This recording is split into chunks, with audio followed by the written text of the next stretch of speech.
Hello everyone, welcome back to my channel. My name is Atul and you are watching DevOps Lab IT channel. And let's move towards. So in the last session, what we have covered a YAML file and the basic understanding about the pod and namespace. So pod and namespace is very much critical topic, and just focus on the practical hands-on session. Whatever I'm doing, I'll be covering most of the session with in this one like a pod and namespace also I'll be covering.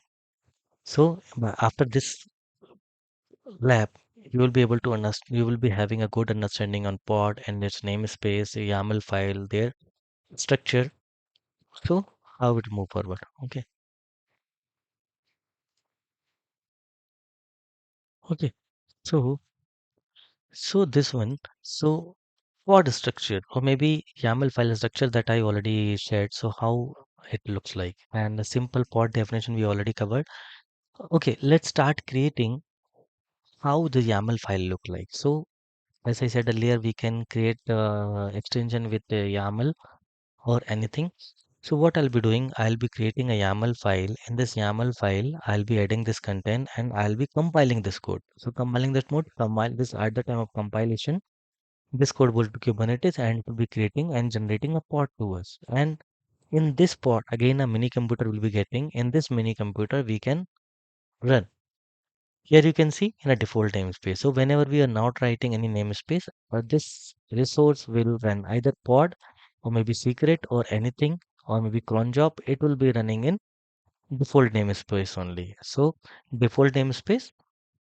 Okay. So one more namespace there, cube system namespace. Okay. I'll be showing like what is cube system namespace.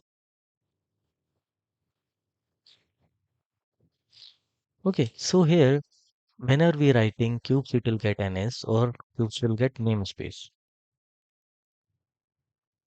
So ns and namespace,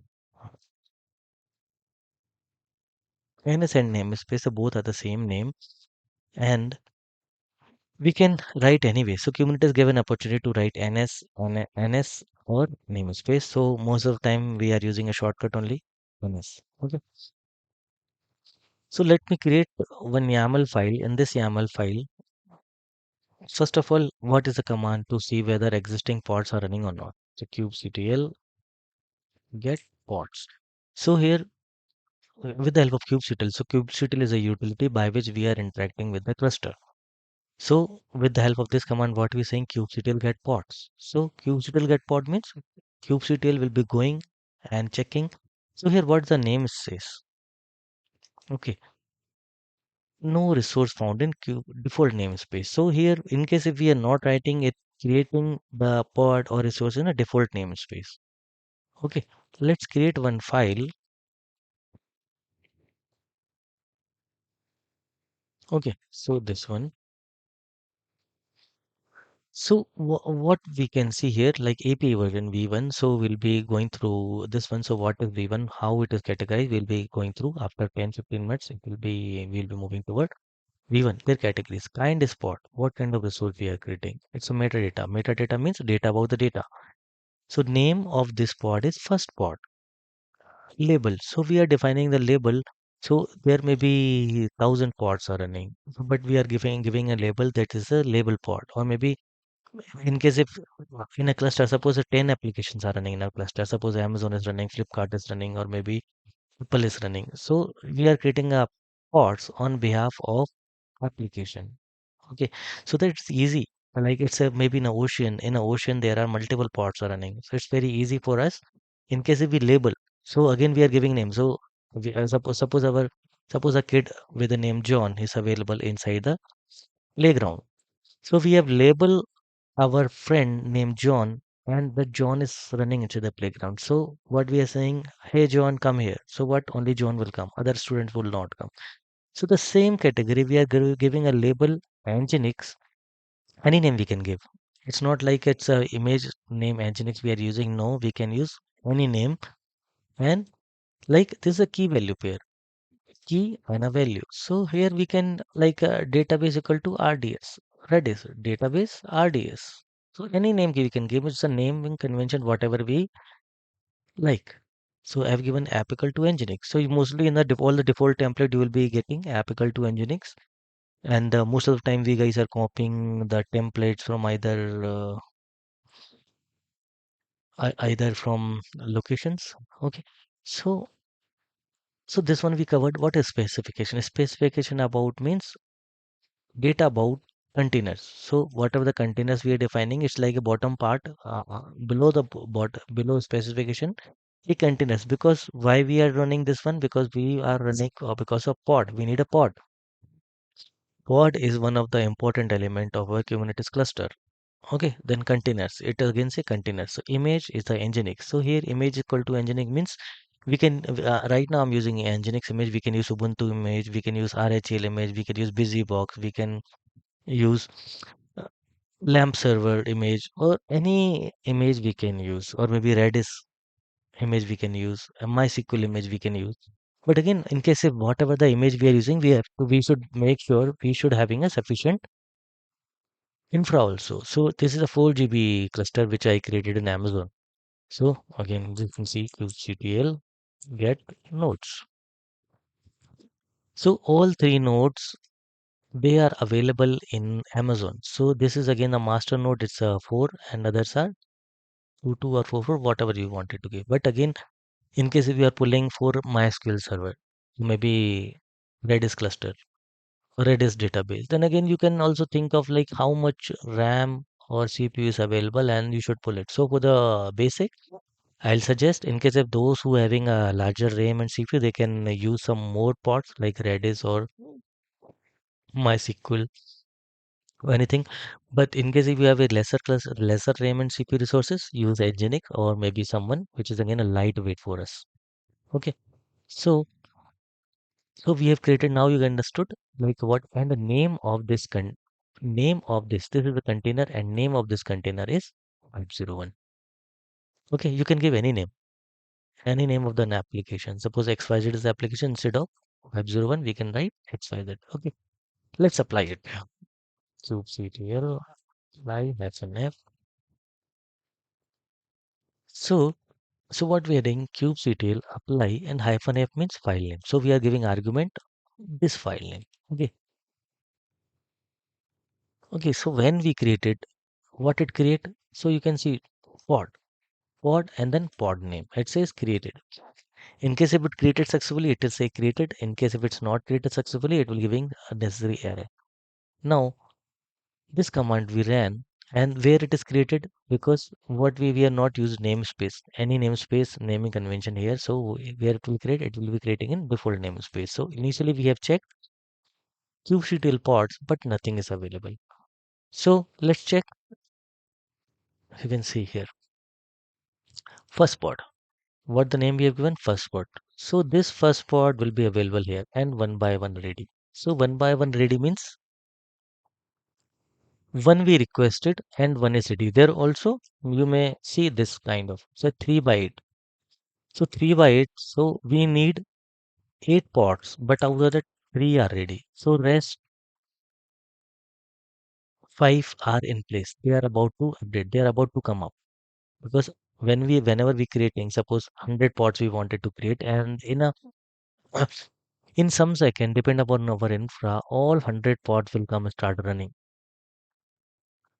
So in case suppose we created 100 pod, out of 100, only 30 has died. So what it mean? 30 comes up and they are ready to live get the traffic. In case ready means this one. They are ready to take the traffic, but one by one. So here like one is required and one is created and status is running. So here status sometime pending, pending also you can see. Or there are n number of, or there are 7 to 8 kind of status will come that I have already covered in in my next lecture. So you can see in the lectures, you can see and restart. And this is also very important. Restarted how many times? What is restarted? What is the age? So whenever we see, whenever those admins who has already worked in Linux and Windows environment, they can see server age is 7 years also, 8 years also, then 1 year or maybe 7 months. Till 7 months they have not restarted. So in the same fashion, it's something like that. In case our pods are running perfectly, You'll be able to see that much, like maybe 7 months or maybe 7 years, depend upon the our cluster, how much we start, or maybe how much update we are doing. So this show age, and from here we can easily understand whether our pod is in problem or not. How many times it's restart? You can see again. We can see restart happens 0 times. Okay, and so here, so here you can see I write here pods. Here I write P0, PO, and write pod. So indirectly, what I mean to say, we can extract the pods with the help of PO and pod also. Either we use pod, PO, or pods. Anything is same. No issues. Okay. And hyphen O white. So there are okay, first of all, kubectl get nodes.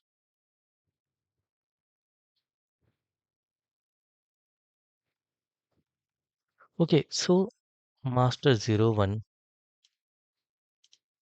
So master 01, worker 01, worker 02. So we have only two nodes, worker 01 and worker 02, where our compute will go, pod will go.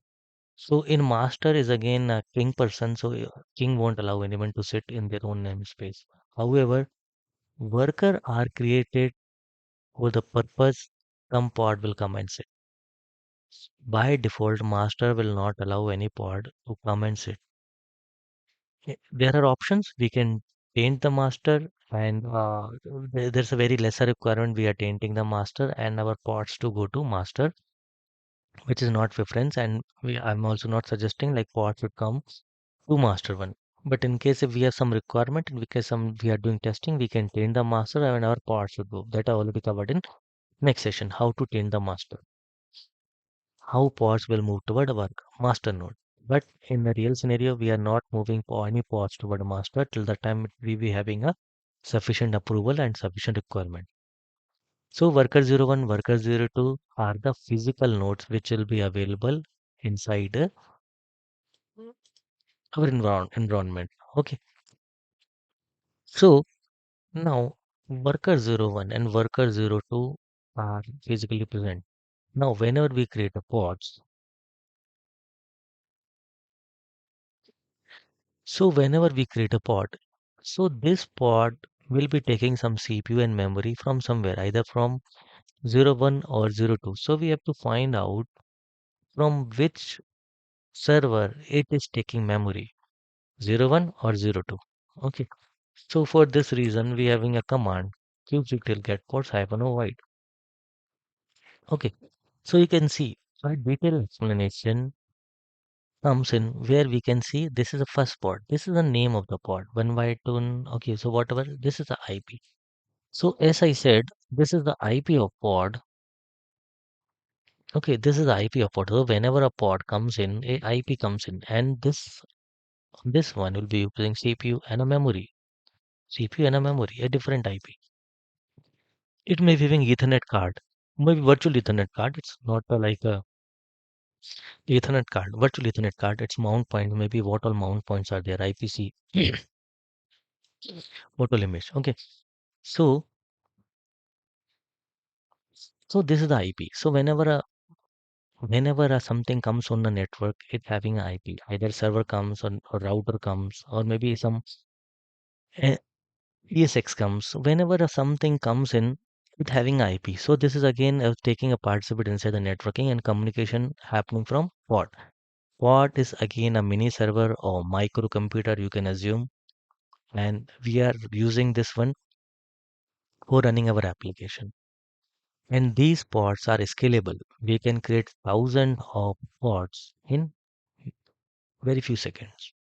So whenever, in case if we in olden days, in case if we need 1,000 servers, so what we have to procure all 1,000. First of all, like physical boxes will come and we will be starting installing application. But here, in case if we need 1,000, so we have to just type 1,000 count and 1,000 pods will be generating in very few seconds, depend upon the infra. This is worker 02. So there are chances worker 01, worker 02, worker 05.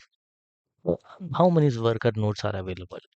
And how it depend, like Kubernetes master will decide it need to be go to worker 01 or worker 02. Okay, and let's move towards some more command. Okay, so describe pod. So we have created this pod, but what all things are coming in this pod? Let's see.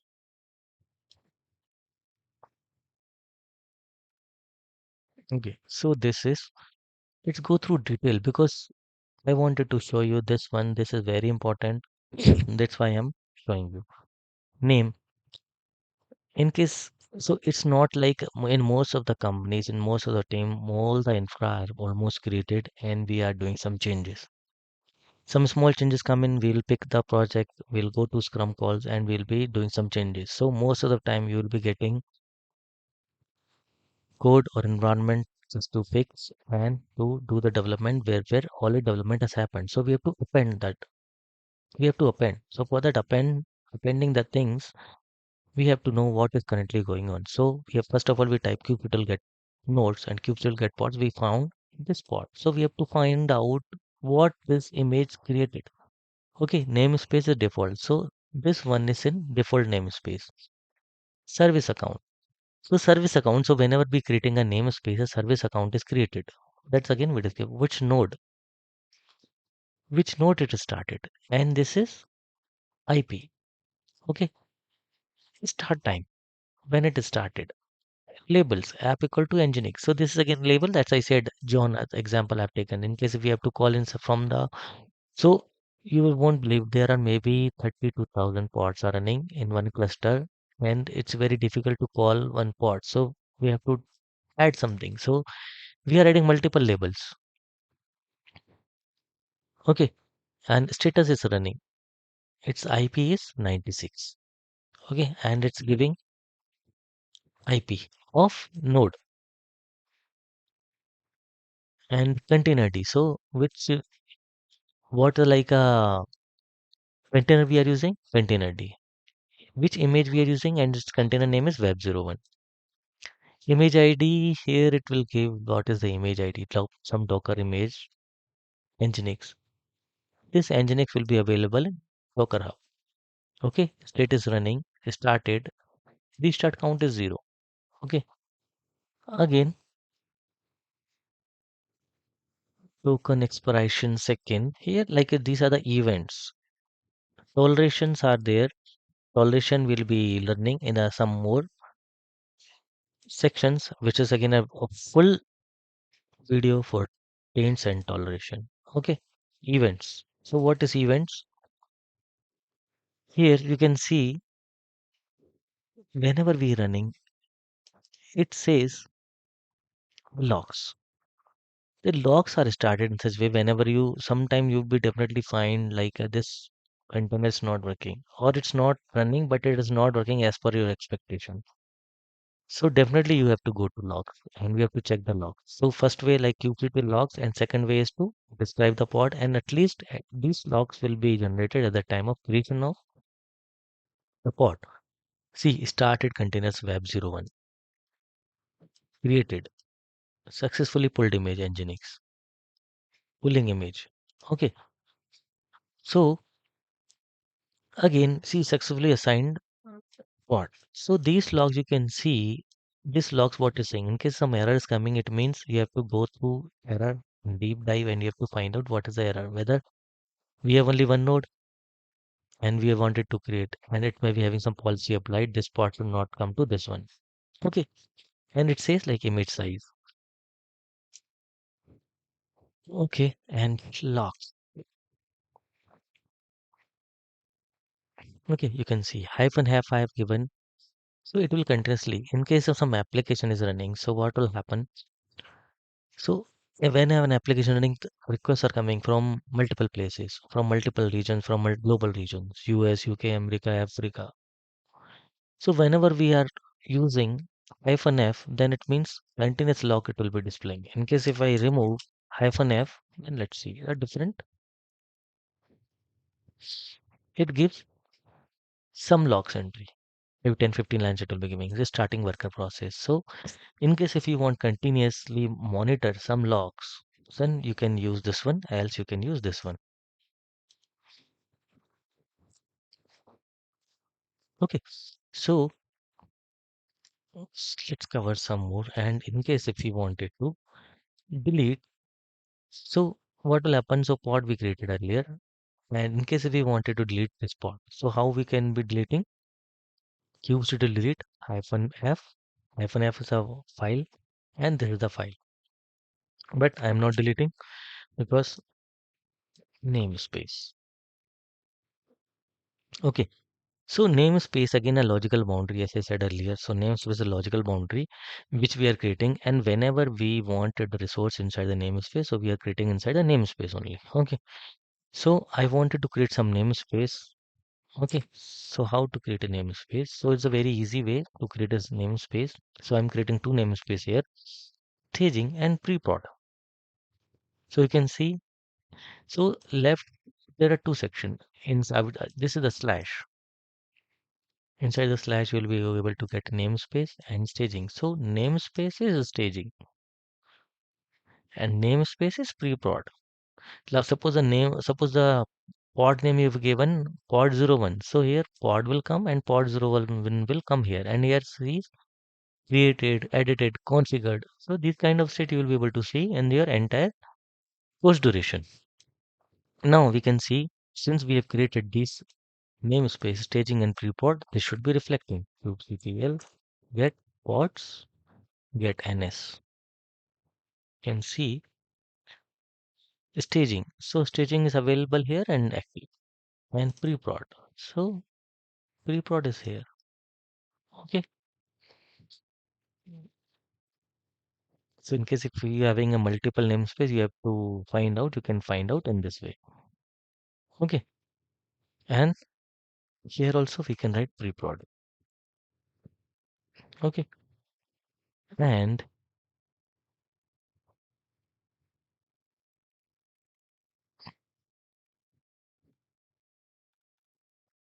so we can describe also. We kubectl will describe n as pre-prod. So here name is pre-prod. Status resource quota. So quota part. So these two part quota and limit range. These two are very important topic. Quota and limit range. That will be covering in a more sense. But this is a okay. So some namespace. So we can describe a namespace and we can find out the details of it. So for any resource, you can add like describe pod and pod name, secret and secret name. So this way we can describe it. Okay, let's move toward next.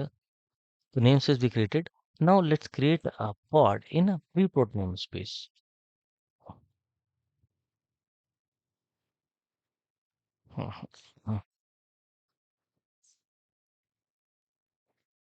Okay, before return, let's describe as a basic pre-prod. Okay, so here API versions v1 client is pod.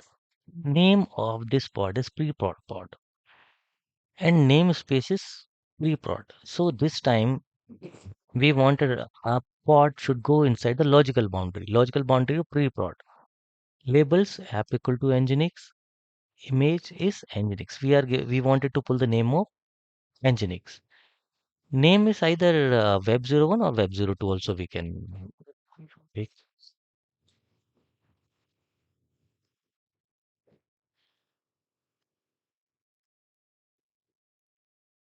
Web 02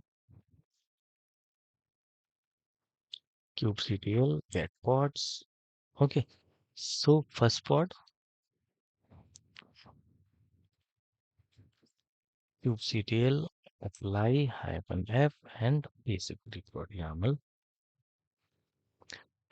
kubectl get kubectl get pods hyphen o wide. So we created this pod.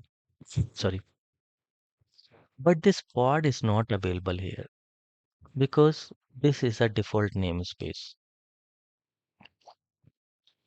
This is a default namespace. That's why. So initially earlier pod we created that pod comes here. and this quad belongs to pre-prod namespace. Whenever we talk about a default namespace, nobody has access to default namespace till the time we manually grant it. So most of the time when a user or application developer or person who having an individual responsibility of that namespace, we will be creating. But how to get this pod? Hyphen n pre-prod. Okay, so you can see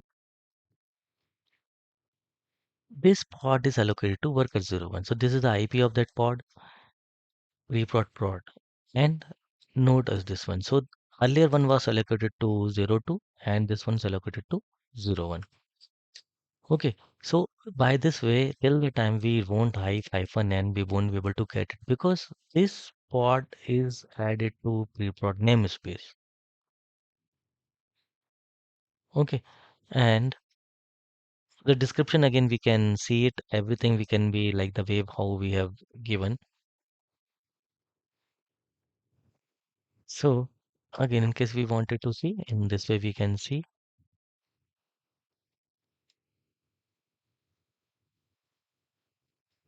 Okay, log. How we can see the logs.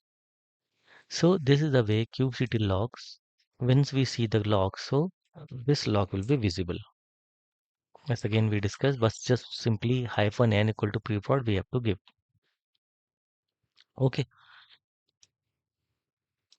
In case if we wanted to delete the pod, because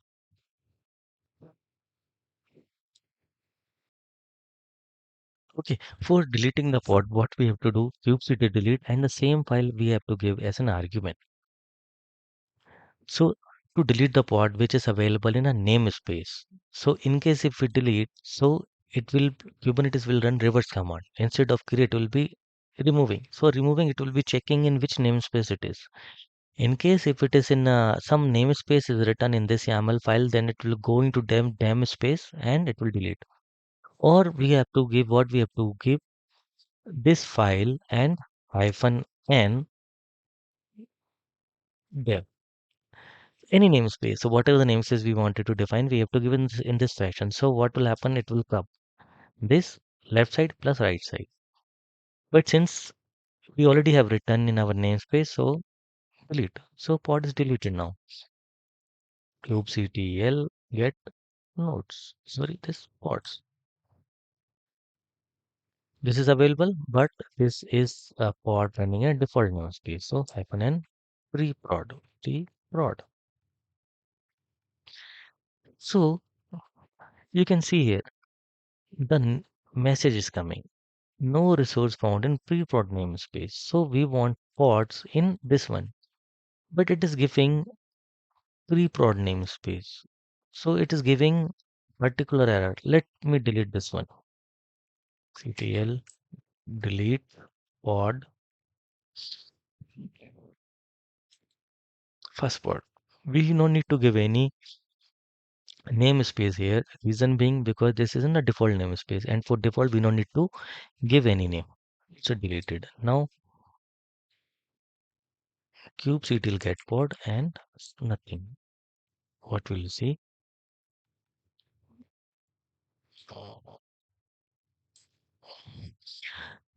Both messages are different.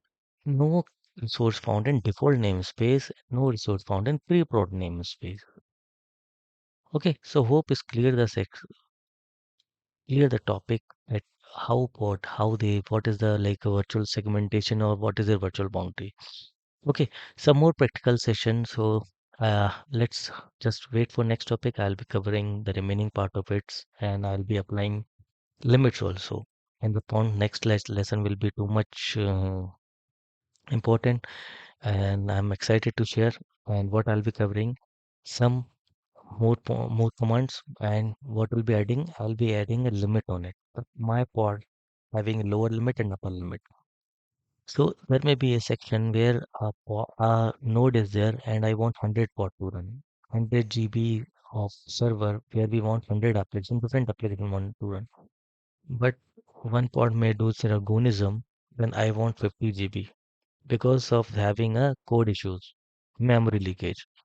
So one of the pod, what it will take, it will be taking 50 GB and other remaining 99 will be working on 50 GB. So which is again a not a very peaceful manner. So but what will be granting forcefully will be adding something in template so that pod has to adhere the policy and one pod will be able to get only 1 GB. In case if it try to get more, then Kubernetes will kill that pod and it will remain in kill and a message will be moved to administrator that this pod want more.